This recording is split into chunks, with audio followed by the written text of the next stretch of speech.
평택 지역의 평택 출신 가운데서 해외에서 이제 그 독립운동 하신 분들 이런 쪽에 하려고 하다 보니까 아까 처음에 말씀드렸듯이 이제 이렇게 그냥 개별적인 인물 중심으로 하다 보면 또 전체적인 그림이 안 그려지고 그래서 이제 또 전체적인 그림을 또 중심으로 하다 보니까 또 개별 인물이 또 이렇게 또 특별히 조망이 또 잘 안 되고 그래서 굉장히 좀 어려움이 있고요.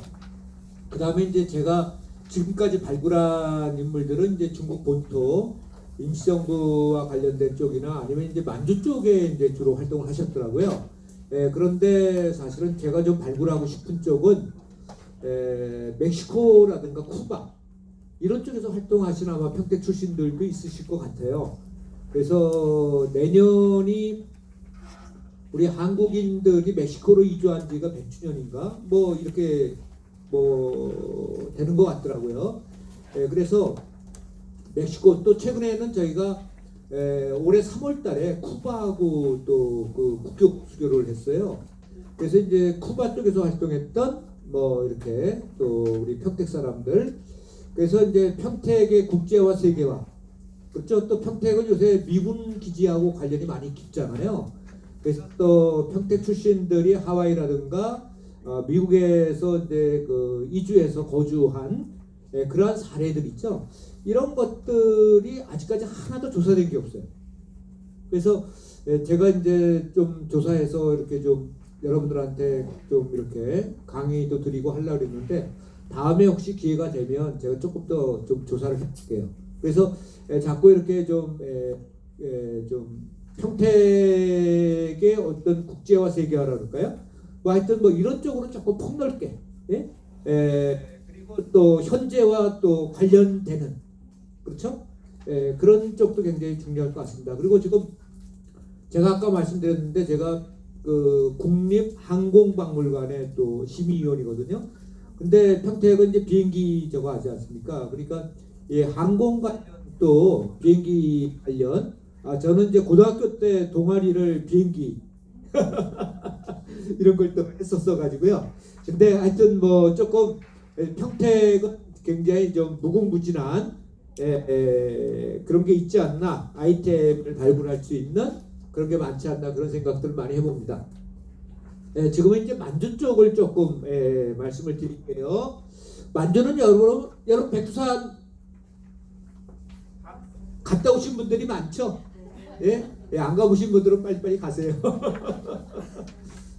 거기는 진짜 뭐 3박 4일 정도 코스면 그래서 요새는 이제 항공값이 많이 올라서 한 돈 100만 원 하는 그래도 이제 두만강도 한번 보시고 부산도 한번 보시고 이런 것도 굉장히 좀 좋을 것 같습니다. 그리고 조금 전에 이제 중국 본토 북경은 이제 자금성이라든가 중심으로 있잖아요.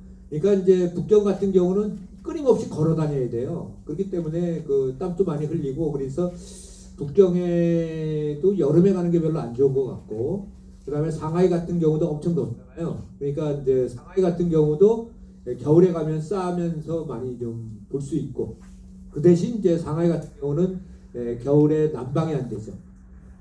그러니까 이제 그런 저게 하나 있고 백두산 같은 경우는 연길 쪽으로 해서 이제 백두산 가는 코스가 있는데 그건 두만강하고 백두산 보는 거고요.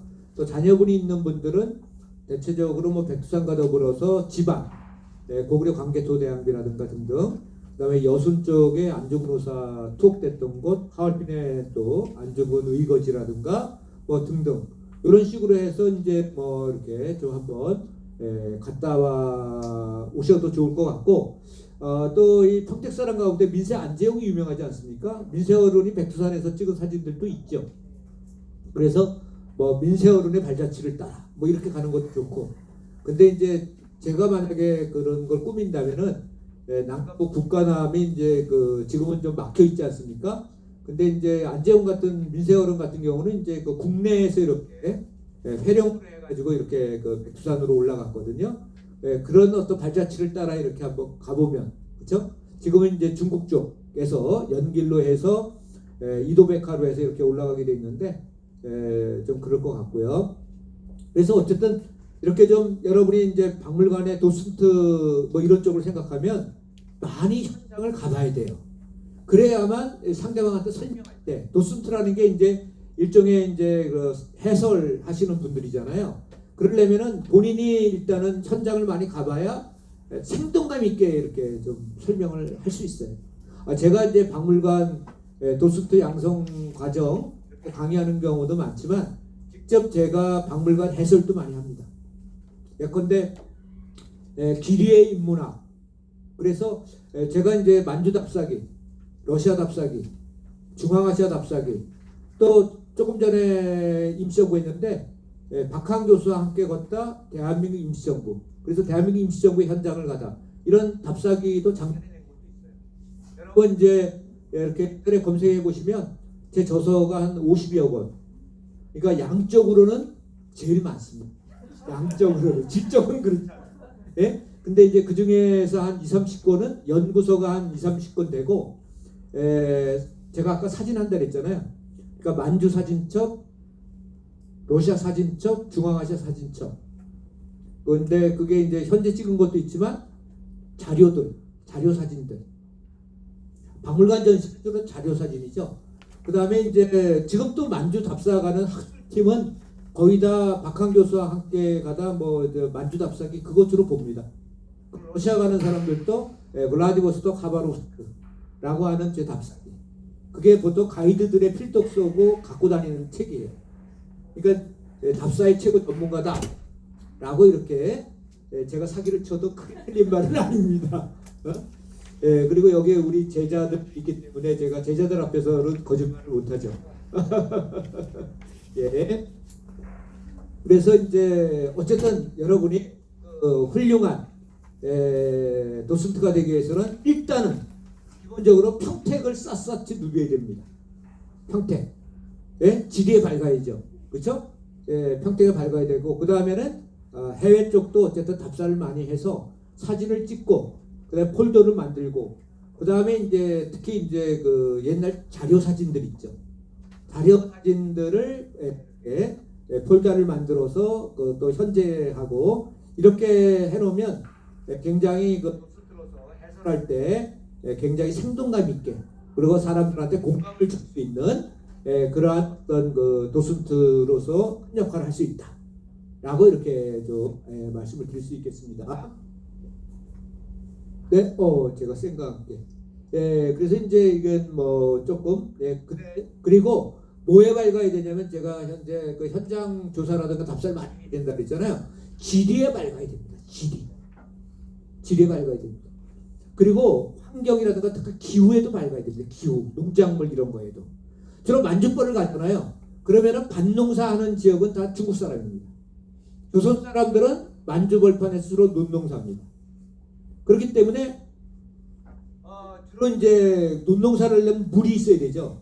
따라서 조선 사람들은 물 찾아다닙니다. 그 논농사, 벼농사를 하려면은 물이 있어야 되기 때문에. 그래서 만주에서 조선 사람들의 별명은 내기입니다.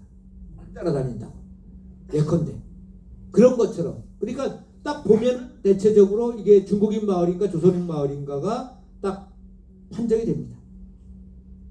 그리고 기후, 산천, 지형 이런 거에 밝아야 됩니다. 그래야만 이렇게 그 전체적으로 설명이 잘 이해가 됩니다.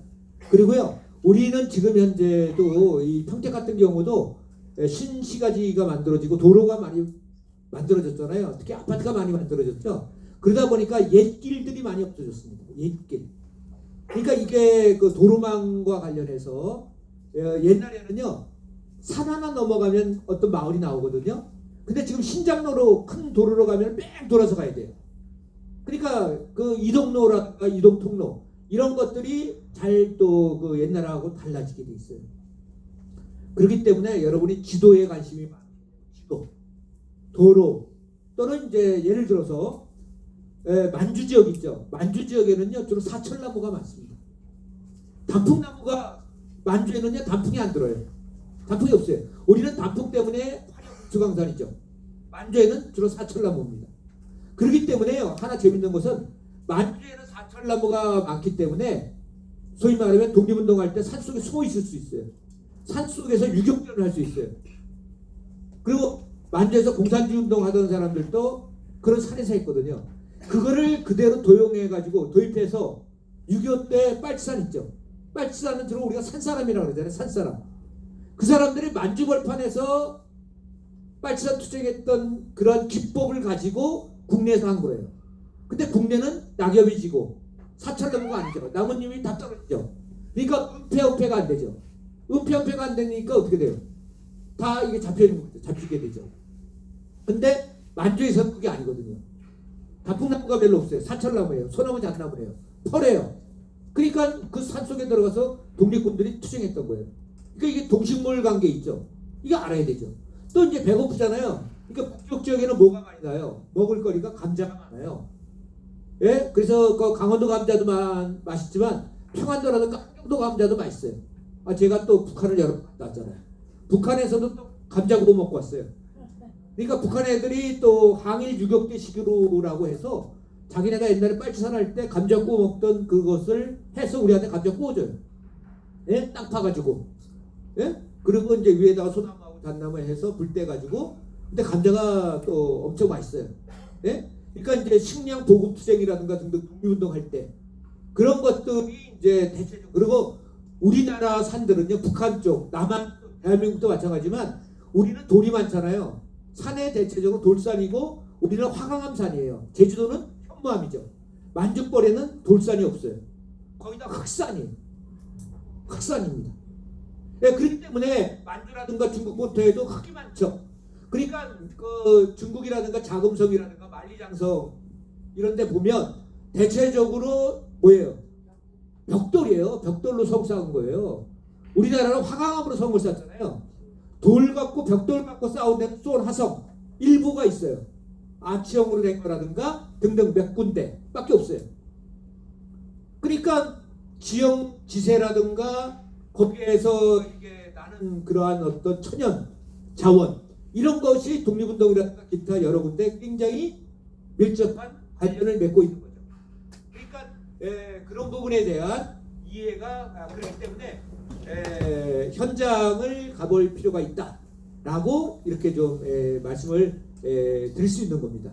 그래서 가능하면 여러분이 아주 그 베스트 도스트가 되기 위해서는 현장을 많이 다니고 사진도 찍고 또 그쪽에 가서 음식도 드셔보시고 그렇죠? 이런 어떤 입체적인 그게 바로 생활사고 문화사고 요새 박물관의 코드가 바로 포스트 모더니즘. 옛날에는 정치사 경제사였는데 지금은 생활사 문화사 이런 쪽 의복사 이런 쪽 음식 그렇죠? 옷 뭐 이런 쪽에 주로 코드다라고 이렇게 말씀드릴 수 있습니다. 그러니까 굉장히 그 입체적인 관심 이런 것들이 필요하다라고 이렇게 말씀드릴 수 있겠죠. 지도. 그래서 만주는 압록강 건너 두만강 건너. 압록강 건너는 요령성, 야오닝성, 두만강 건너는 지린성, 길림성. 그 다음에 북쪽에 안중근 의사가 하얼빈 의거를 했던 하얼빈 있는 곳은 해룡장성, 흑룡강성입니다. 그래서 이쪽은 이제 지명이라든가 이런 것들이 워낙 많이 나오고 만주 쪽에는 독립운동 단체가 수많이 나옵니다. 그러다 보니까 중고등학교 학생들이 제일 싫어하는 과목이 독립운동사다. 왜냐하면 외우려고 그러면 복잡해요. 그런데 이 평택 사람들은 1920년대 중반에 주로 정의부라든가 국민부 또는 고려혁명당 이쪽에서 활동했어요. 그러니까 이제 이렇게 이야기하니까 여러분 지금 어디 있는 무슨 단체지 이렇게 돼버리잖아요. 그래서 제가 만주 지역의 독립운동을 개관하면서 평택 사람들이 활동했던 정의부, 고려혁명당, 그 다음에 국민부 이런 쪽에 대해서 어울러서 조금 전처럼 그렇게 일단 말씀을 드리겠다. 그러니까 만주 지역의 독립운동을 조금 개관해서 이렇게 이해하면서 거기에 이제 평택 사람들의 활동을 이제 말씀을 두 번째 시간에 드리도록 그렇게 하겠습니다. 그런데 이제 이 지도 쪽이 여기가 이제 지금 압록강이고요. 중국의 지금 단동인데 단동 관전 유아현 삼원보가 있는데 통화현 쪽이 바로 밑인데 이쪽에가 신흥무관학교가 있었던 데입니다. 그리고 흥경은 지금 현재 신빈현이고요. 안동은 지금 현재 단동. 그리고 이제 봉천은 옛날에 심양. 그래서 여러분들이 드라마 같은 거 옛날에 영화 보면 그 야인 시대라든가 또 김 누구죠? 김야진 아들? 김도환이 주로 이게 심양 봉천에서 주로 활동했습니다. 옛날에는 봉천이라고 그랬는데 지금 현재 심수라는 강의 북쪽이다 그래서 심양, 우리 한강의 북쪽이다 그래서 한양, 그런 것처럼 양자가 이제 북쪽을 의미합니다. 요령성이고요. 여기는 이제 대표적인 게 이제 그 이쪽에 유화 쪽에 신흥보관학교, 그 다음에 이제 이쪽이 북간도라고 하는 지역인데요. 이쪽은 압록강 건너를 서간도라고도 합니다. 두만강 건너를 북간도라고도 하는데 여기 대표적인 연변조선족 자치주가 있고 중심 도시는 연길이고요. 그 다음에 이 도나는 그 대조영이 그 발해를 만든 곳이고요. 그 다음 왕청은 북로군정서가 있던 데고 김자진 장군. 그 다음에 이제 이쪽 지역은 길림성이라고 하고 이 북쪽이 흑룡강성. 그 다음에 여기는 이제 하얼빈 아니사가 있었던 곳이고요. 그 다음에 이제 블라디보스톡이고 이쪽이 블라디보스톡입니다. 또 이제 이렇게 또 넘어가 버렸군요. 그래서 이제 이게 그 압록강변인데요. 압록강변은 옛날부터 뗏목이 유명합니다. 그래서 옛날 사람들은 뗏목 때문에 뗏목을 팔아서 돈을 많이 벌었습니다. 그래서 여러분 그런 말 아시죠? 떼돈 번다. 떼돈이 뗏목 팔아서 돈 벌었다. 그게 바로 떼돈입니다. 그러니까 옛날에 뗏목이 얼마나 벌채해서 돈을 많이 벌었나를 알 수 있죠. 여기 이제 따라붙는 게 힘드니까 노동요가 따라붙고 노래. 그 다음에 이제 압록강에서 쭉 내려오면 대표적인 도시가 신의주죠. 신의주는 옛날에는 이제 의주라는 데가 경의선이 통과하면서 새로운 의주가 만들어졌어요. 그래서 신의주예요.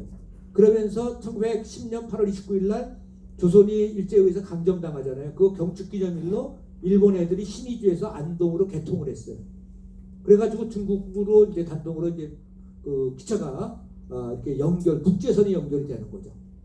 그런 식으로. 그리고 이 신의주라는 도시가 이제 경부선이 발달하면서 경부선 때문에 발달한 도시가 어디입니까? 안성을 제치고 평택이 발전했죠. 그런 것처럼 의주는 통군정도 있고 여러 가지 그 임진왜란 때 선조가 피싱한 곳인데 그 옆에 새로운 의주가 만들어진 거예요. 그게 신의주예요. 경의선 때문에. 그래서 이 신의주는 이 목재 때문에 뗏목 때문에 여기에 그 목재 공업이 엄청 발전합니다. 그래서 신의주는 목재 쪽으로 유명한 곳이다라고 이렇게 그리고 신의주에 지방법원이 있었기 때문에 여기에 주로 독립군들이 체포돼서 좀 처음에 지방법원 신의주 지방법원에서 이제 그 재판을 받고 그 다음에는 평양 복심법원 쪽이나 이제 그 서울에 경성에 이렇게 오게 된다 이렇게 말씀드릴 수 있습니다. 사진들 그냥 이 뗏목이고요. 간단하게만 보여드릴게요. 이 단동 지금 현재는 단동인데 옛날 안동 이 길림이라는 곳이 있고 그러니까 옛날 사진들에 대한 여러분이 관심이 있어야 된다는 거예요. 반석이라는데 그 다음에 임강현 바로 이제 압록강 건너 지역입니다. 강변들 흑룡강성 목단강 이 목단강 바로 건너가요. 러시아입니다. 러시아. 제가 다음 주에는 러시아 블라디보스토크 가서 특강합니다. 잘난 척. 그래서 블라디보스토크 가서 제 북콘서트하고 사진전하고 또 블라디보스토크 시민들을 대상으로 해서 답사해서 블라디보스토크 시내 다니면서 한 이틀 동안 제가 특강을 합니다. 이 다음에 박한 교수와 함께 걷다 블라디보스토크 같이. 예. 오늘 임숙 선생님 부를 일이 많네. 기회를 만들어 주세요. 네, 알겠습니다. 목당 저기 영안이고 이 하얼빈입니다. 하얼빈에는 중앙대관은 지금 현재는 러시아군이라고 그럽니다. 하얼빈은 옛날에 러시아의 조차지 식민지였거든요. 그렇기 때문에 이제 하얼빈에 가면 또 러시아 거리도 있고요. 그다음에 러시아 상품도 많이 팔고 그렇기 때문에 안중근 의사가 이쪽을 딱 저격했을 때 만세 하잖아요. 러시아 말로 만세가 우라거든요. 그러니까 우라 삼창. 그게 이제 하얼빈이 러시아의 식민지 조차지였기 때문에 그렇습니다. 이게 하얼빈역이죠. 안중근 의사가 의거를 했던 두만강 다리고요. 두만강 쪽에 도나가 바로 이제 여기는 영길이네요. 영길은 지금 연변 조선족 자치주의 중심 도시가 되겠습니다. 영길, 분추는 또 러시아 쪽하고 접경지대고요. 그러니까 이게 이제 그 1920, 30년대의 만주의 모습입니다. 네, 여기 이제 장백천이라는 데인데요. 이쪽이 이제 특별히 이제 또 국내와 관련해서 이렇게 또 항해 수송이 많았던 대표적인 지역입니다. 그래서 흔히들 백두산을 장백산이라고 하잖아요. 그래서 그 옆에 장백현이라는 현이 있습니다. 조선 사람들이 또 많이 삽니다. 그리고 여기에는요 발해에 큰 탑이 하나 있습니다. 발해 영광탑이라고. 탑이 그 산꼭대기에 발해는 이제 흑룡강성의 영안현 쪽에 그 상경용총부라든가 발해 성터, 절터 이런 것들이 지금 많이 남아 있습니다. 그래서 중국 쪽에 가면 또 여러분들이 발해에 대해서 또 많이 또 목단강역 근처인데 많이 보실 수가 또 있습니다. 네, 만주 쪽은 만주 우리 한국 사람들 조선족이라고 불리우는 사람들 있죠. 이 사람이 언제 최초로 갔냐면은 1860년대 초에 최초로 간 것 같습니다. 왜냐하면 1860년대 초에 함경도하고 평안도 지역에 굉장히 큰 충년이 들었어요. 그런데 이제 조선의 관리들이 가림주 가면서 제대로 이제 이렇게 보살펴 주지 않았습니다. 그렇기 때문에 먹고 살기 위해서, 생존을 위해서 많은 사람들이 만주로 넘어갑니다. 그런데 그 당시에 만주는 비어 있었습니다. 왜? 1600년대에 만주를 점령한 진족들 있지 않습니까?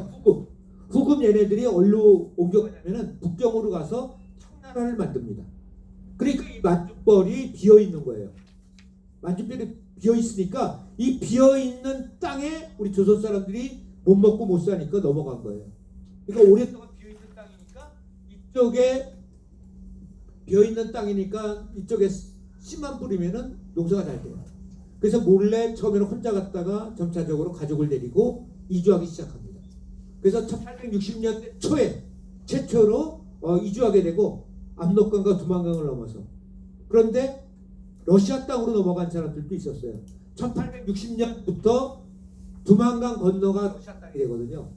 그래서 올해가 2024년이 러시아로 우리 한경도 사람이 이주한 지 160주년이 되는 해입니다.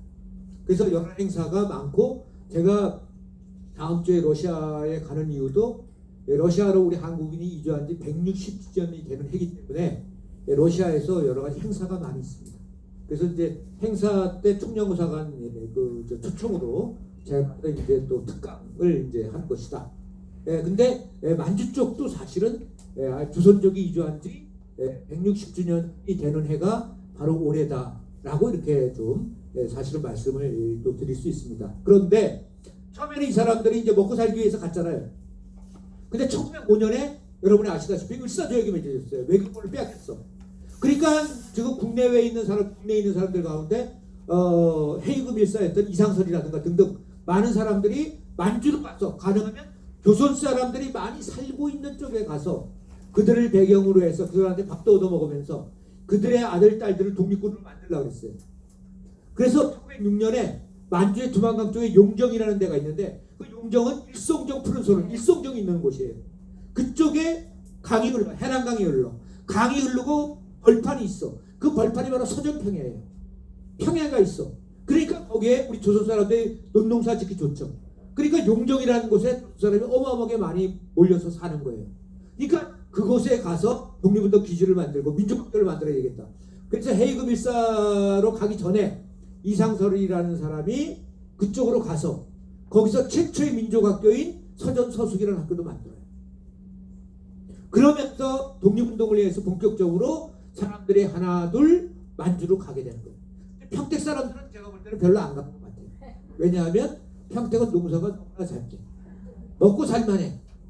그래서 또 평야가 많은 호남 지역 사람들이 또 별로 안 갔어. 주로 이쪽으로 많이 가는 사람은 초창기에는 평안도하고 한경도 사람. 그 다음에 산이 많아서 못 먹고 사는 사람들이 대체적으로 어디 사람이냐면요, 경상북도하고 경상남도 사람들이에요. 경상남도 사람들은 주로 일본으로, 경상북도 사람들은 주로 만주로 갑니다. 경상북도는 이제 산 넘어 산이에요. 예? 생각보다 평야가 거의 없어요. 그러니까 못 먹고 못 사는 사람들이 주로 만주로 가게 됩니다. 그러니까 압록강 건너러 간 사람들은 주로 평안도, 두만강 건너러 간 사람들은 한경도, 이쪽에 딱 평안도 한경도 사람들이 차지하고 있으니까 경상도 사람들이 대체적으로 어떻게 가느냐, 흑룡강성으로 가. 흑룡강성, 두만강, 흑룡강성 저 북쪽으로. 왜냐면 평안도 한경도가 차지하고 있으니까.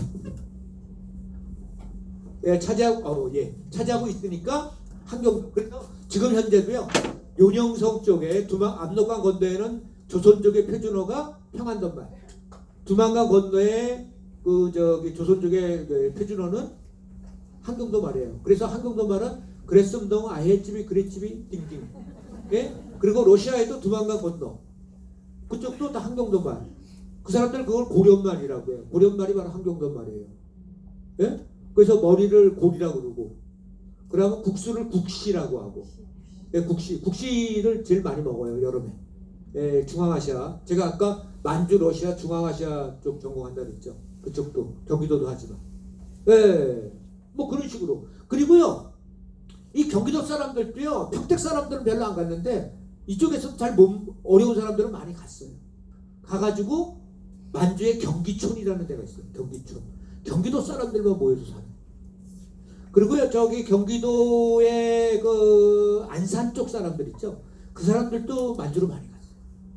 거기서 농장도 또 많이 만들고, 예, 그리고 뭐 평택에서도요, 못 먹고 여기 다 평택이라고 농토가 넓다고 해서 다 잘 먹고 잘 사는 건 아니잖아요. 그렇죠? 여기서 이제 또 지주가 많고, 그러다 보니까 이제 소작하는 사람들 가운데 또 평택 분들이 또 만주로 가신 분들도 꽤 이제 있는 것이죠. 그래서 그런데 이제 생존을 위해서 간 것은 대체적으로 1860년대에 가고, 또 1930, 40년대에 일본 사람들이 계획적으로 이 또 평택이라든가 이런 쪽에, 또 김제, 또 전라도 쪽이라든가 이런 쪽에 30, 40년대에 또 이쪽 사람들을 많이 보냈습니다. 정책적으로. 왜냐하면 평택 같은 데가 소작농이 많거든요. 소작농이 많으면은 어떻게 돼요? 이 사람들이 스트라이크를 하는 거예요. 노조를, 소위 말하면 농민조합을 결성해서, 소작인 조합을 결성해서 스트라이크를 하는 거예요. 그러니까 이 소작농이 많으면은 공산주의에 물들기 쉽다. 그래서 이쪽에서는 안 된 게 이제 수진농조 같은 게 또 있어요. 평택 쪽에.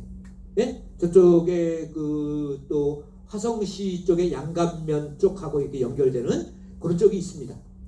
그러니까 일본 사람들이 1930년대, 40년대 공산주의자로 농민들, 소작농들이 공산주의자가 되는 것을 막기 위해서 이 사람들을 만주 쪽으로 또 많이 보냅니다.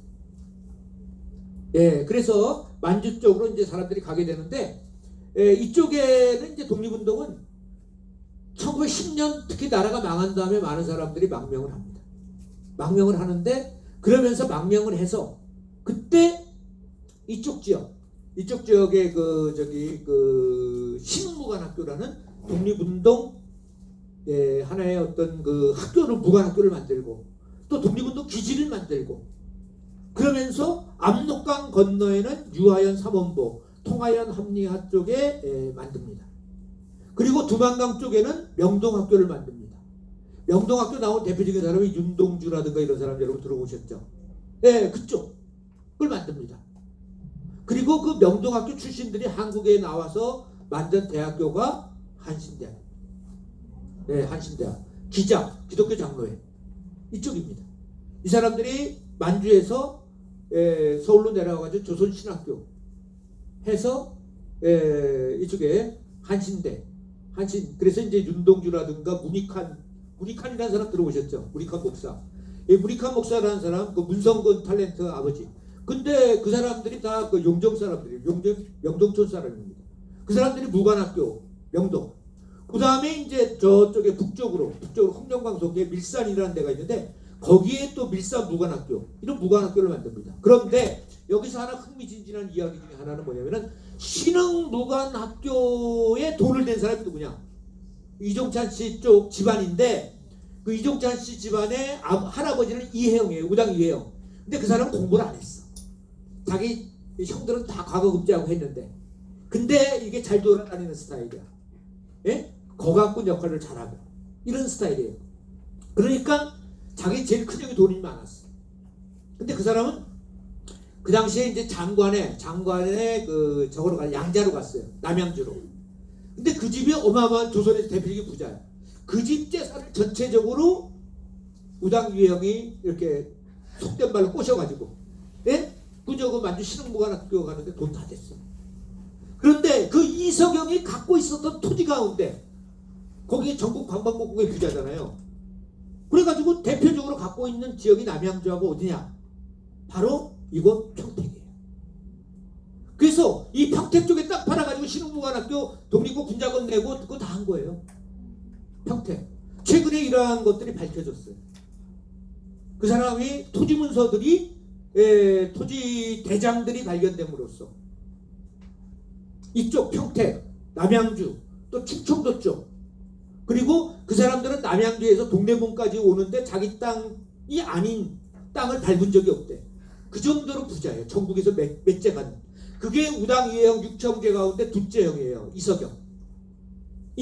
그 사람 땅이 여기도 있었어요. 평택.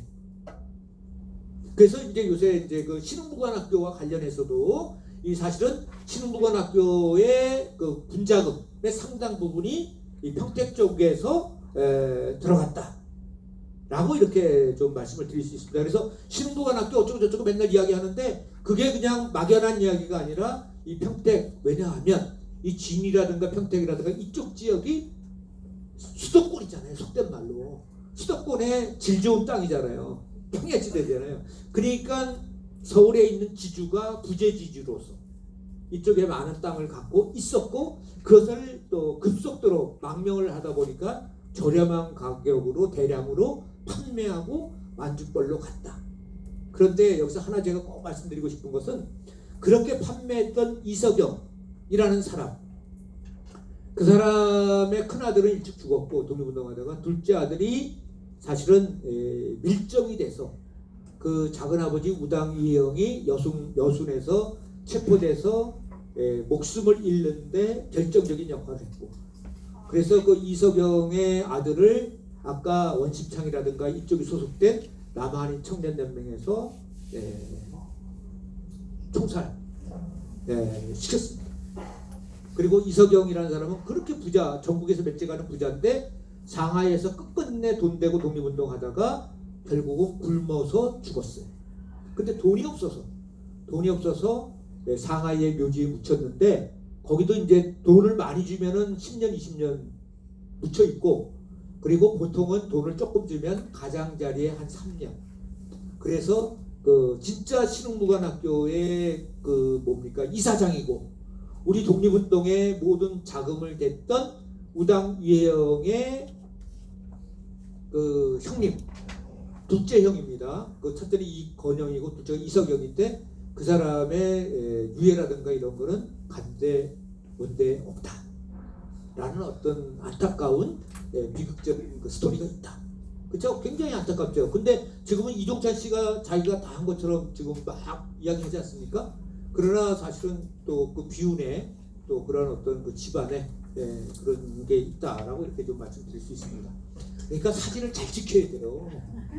그 저기 백범킹구하고 이청천하고 이렇게 국내로 들어오기 전에 상하이 공항에서 사진을 김포로 들어오기 전에, 옛날에 여의도에 비행장이 있었거든요. 들어오기 전에 이제 단체 사진 찍을 때 바로 이종찬 씨가 백범킹구 선생 앞에, 자기 이제 작은 아버지가 초대 부통령이었던 이시영이었거든. 거기에 어린애가 초등학생이 이렇게 딱 이렇게 있거든요. 그게 이종찬이거든. 그러니까 그게 역사적으로 얼마나 중요한 사진이야. 그렇죠? 그 사진 덕분에 이종찬 씨가 지금 또 계속 목소리 높이면서 독립운동의 상징인 것처럼 또 백범킹구 선생의 그 후신인 것처럼 막 이야기하잖아요. 사실은 그 저기 이종찬 씨 할아버지는 이해영 신무관학교를 했지만 그 사람들은 임시정부를 반대한 사람이에요. 처음에 임시정부 국회의원이 딱 됐다가 임시정부가 권력만 쫓는다. 그렇기 때문에 그런 어떤 독재 권력은 필요 없다. 나는 자유인으로서 조국의 해방을 위해서만 투쟁하겠다. 그래서 이 사람들은 우당이해영 북경으로 갔어요. 단지 신채호도 국회의원 자리 떨쳐버리고. 그래서 아나키스트로 활동한 사람들. 원심장과 마찬가지로. 따라서 원심장 행사할 때 강복회 회장인 이종찬 씨가 꼭 축하 그런 하안 비슷하게 이런 거를 이종찬 씨가 꼭 보내죠. 원식창 씨에 대해서는 아주 그 같은 아나키스트로서의 그런 어떤 기본적인 공감대를 또 갖고 있는 그런 죽이다. 근데 이회영도 자유인이에요. 원심창도요, 이 사람 지멋대로 자유인인 거예요. 권력이라든가 어디 구속이라든가 이런 거 필요 없이 순수하게 조국의 독립과 평화 그리고 이상적인 사회의 어떤 구성, 형성 이런 쪽에 주로 관심을 갖고 있는 사람이다 라고 이렇게 말씀을 드릴 수 있습니다. 1919년 10년에 망명을 했어. 이 사람들이 독립운동 기지를 건설했어요. 그죠? 신흥무관학교, 명동학교, 그 다음에 그 저기 흥계호 쪽에 밀산 쪽에 학교. 그래서 독립군을 양성을 했어요. 진짜 피나게 열심히. 그런데 그 이국당이잖아요. 이국당이니까 날 썰고 못 썰은 거죠. 그러니까 뭐 북도병에 많이 걸려서 죽었어. 그리고 이 사람들이 되면 양반이고 우리 조선에서 관료들 아니에요. 그런 사람들이 그 저기 해외 나가서 만주벌판에서 그렇죠? 농사 지으려니까 농사가 제대로 됩니까? 그 죽음동 살도 고생한 사람들이에요. 그러니까 만주로 망명했다는 것 그 자체만 하더라도 우리가 굉장히 높이 평가를 해줘야 된다 라고 이렇게 말씀드립니다. 그러다가 1919년에 3.1운동이 일어난 거예요. 국내에서. 만주에서는 3월 11일, 12일, 13일 이쪽에 일어났어요. 일본 애들이 많은 사람 죽였어요. 조금 전에 말씀드린 그 저기 용정에 해랑강이 흐르고 그 산 너머가 산 비암산이 있어요. 거기 일송정 푸른솔 일송정이 있어. 거기 앞에가 평야가 서전평야예요. 서전평야에서 3월 13일 날 대대적인 어떤 그 만세운동이 있었다라고 말씀드릴 수 있어요. 방금 말씀드린 바와 독립운동 기지가 이런 데서 만들어졌고 유아연 삼원보예요. 이쪽에 무당 유해영 이렇게 농사짓고 밥 갈고 공부하고 통화 쪽에 통화연 합리화 쪽에 신흥무관학교 이 꼴짜기로 막 이렇게 그 산꼭대기로 가야 돼요. 꼴짜기. 그래야 신흥무관학교가 있어요. 독립운동 무관학교를 만드니까 일본 애들이 밀정들이 보면 안 되잖아요. 양쪽에서 딱 지켜. 근데 땡중이 하나 오는 거예요. 땡중이. 예? 아 그래가지고 딱 보니까 이 밀정같이 생겼어. 얼굴이 이상하게 생긴 놈이. 그래서 총으로 빡 쏴가지고 죽여버리려고 쐈어. 그래서 총으로 넘어갔어요. 그래서 끌고 가서 딱 보니까 그 놈이 누구냐? 만해 한영훈이야. 응? 그래가지고 만해 한영훈이가 아니 이거 깊은 산 속에 그쵸 승려가 이렇게 그리고 옛날에 승려들이 주로 밀정이 많았거든. 이 밀정 승려들도 이게 자유인 아니에요. 왜? 지멋대로 돌아다니는 놈 아니야. 그렇죠? 아무 집이나 또 똑딱똑딱 하면서 이렇게 밀치고 오고. 그러니까 승려들 가운데도 속된 말로 밀정이 많아요. 그리고 독립군 아지트는요 주로 여관하고 그 저기 병원 있죠, 숙박원, 또 그 저기 객주, 상점 이런 데가 대체적으로 독립군의 비트예요. 비밀 아지트예요. 네? 그래서 이게 그리고 나중에 이제 조사해 보니까 밀정이 아닌 거라. 그래서 우당이형 쪽에서 저기 차비줘가지고 보내가지고 한국 들어간 말이에요. 그리고 또 만해 한영은 또 블라디보스톡도 왔었어요. 그러니까 옛날에 승려들, 그러니까 지금이 우리가 남가부 북한함이 이렇게 38선 때문에 그렇지 옛날 사람들은 지멋대로 돌아다녔어요. 그러니까 자유인처럼. 예? 그쵸? 여러분 깝깝하지 않으세요? 대한민국? 예? 그러니까 보따리 하나 메시고 예? 지금 블라디보스톡은요 동해시에서 배 타면 바로 갑니다. 편안하게. 요새 뭐 전쟁이라고 그러지만 그래서 전쟁 중에 러시아를 한번 그 여행기를 써보고 싶어서 갑니다. 예? 예. 갔다 와서 이야기해 줄게요. 예, 근데 바로 제가 봐도 신흥무관학교 보니까 그 꼴짝이 있더라니까요. 그러니까 꼴짝이도 쫙 들어가니까 거기 광활한 평야가 있더라니까요. 그리고 물이 흐르고 있고, 예, 거기가 바로 신흥무관학교가 있었던. 신흥무관학교 입학생 가운데 평택 사람들도 꽤 있을 거예요. 근데 조사가 안 됐어요. 지금 예, 제가 조금 더 그리고 예, 또 살짝 잘난 척 하나 하면 제가 또 신흥무관학교는 최초로 논문을 썼어요. 그리고 또 신흥무관학교라는 단행본이 있어요. 제가. 예, 그래서 예, 이쪽에 예, 여기가 바로 신흥무관학교가 있었던 장소예요. 여기가 강이에요. 합리화라는 강. 통화연 합리화. 그리고 이쪽에 신흥무관학교가 있었던 거로 추정이 되고 있어요. 근데 이제 그 수기 같은 거 읽어보면 또 이쪽에서 합리화라는 물에서 이제 뭐 물장구도 치고 또 훈련도 받고 뭐 등등 이런 그리고 그런 이야기들이 이제 그 많이 나옵니다. 예, 제가 이제 찍은 거. 그리고 아까 명동학교 있죠? 예, 여기 기독교예요. 신흥무관학교는 이제 대종교 쪽에서 좀 많이 했는데 대종교하고 기독교 그다음에 이 명동학교는 기독교 장로교 쪽 그리고 옛날에는 카나다 장로교 쪽에서 주로 한 그리고 여기 비암산이 있고 명동교회 그다음에